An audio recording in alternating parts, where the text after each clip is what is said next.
Hi friends, Telangana రాష్ట్ర ప్రజలందరికీ ఆదిరిపై శుభవార్త. కొత్త అవసర చేతి పెన్షన్లు భారీగా అయితే పెంచారు. మరి ఇప్పటి వరకు కూడా ఈ నెల అంటున్నారు, ఆ నెల అంటున్నారు, ఇవ్వట్లేదు, పెంచేది ఉందా లేదా అనేసి అడగడం జరుగుతుంది చాలామంది.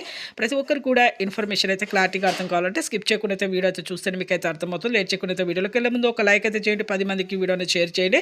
వాళ్ళకు కూడా ఇన్ఫర్మేషన్ అయితే తెలుస్తుంది. పక్కన ఉన్న bell icon all symbol button గంట సింబల్ కొని కొత్త వారికి, పాత వారికి, వృద్ధులకి, వితంతువులకి, ఒంటరి మహిళకి 4,000, వికలాంగులకు 6,000, హెచ్ఐవిడి, చేనేత, మగ్గం కార్మికులకు 4,000, డాన్సెస్ వారికి కూడా 4,000. ఇప్పుడు చాలామందికి అయితే ఇప్పుడు వెరిఫికేషన్ చేస్తున్నారండి. వెరిఫికేషన్ వల్ల లేట్ అయింది. సదరం కానీ, రేషన్ కానీ, ఆధార్ కానీ ఫేక్ చూపిస్తున్నారు. అలా లేట్ అయింది. అలాగే ప్రభుత్వ ఉద్యోగం చేసే పిల్లల తల్లిదండ్రులకు కానీ, అలాగే 3 ఎకరాల పంట పొలం ఉన్న, 7 ఎకరాల బీడి భూమి ఉన్న రద్దు చేస్తున్నారు. అలాగే రైతు భరోసా డబ్బులు తీసుకున్న వారికి కూడా రద్దు చేయడం జరుగుతుంది. 4 వీలరు, బిల్డింగు, అలాగే మీకు ఇవన్నీ కూడా వెరిఫికేషన్ చేస్తున్నారు. డబుల్ పెన్షన్స్ తీసుకున్న వారికి కూడా కట్ చేస్తున్నారండి, రద్దు చేస్తున్నారు. ఇప్పుడు కొత్త పెన్షన్లు వచ్చే వారికి మాత్రమే ఇప్పుడైతే వస్తున్నాయి. కట్ అయిన వాళ్ళు కూడా కొంతమందికి రావడం జరుగుతుంది. ఇక జనవరిలో అయితే పెంచుతామని చెప్పడం జరిగింది. ఇంకా అప్డేట్ అనేది రాలేదండి. అప్డేట్ వచ్చిన తర్వాత మీకైతే క్లారిటీగా అయితే ఇన్ఫర్మేషన్ అయితే ఇస్తాను.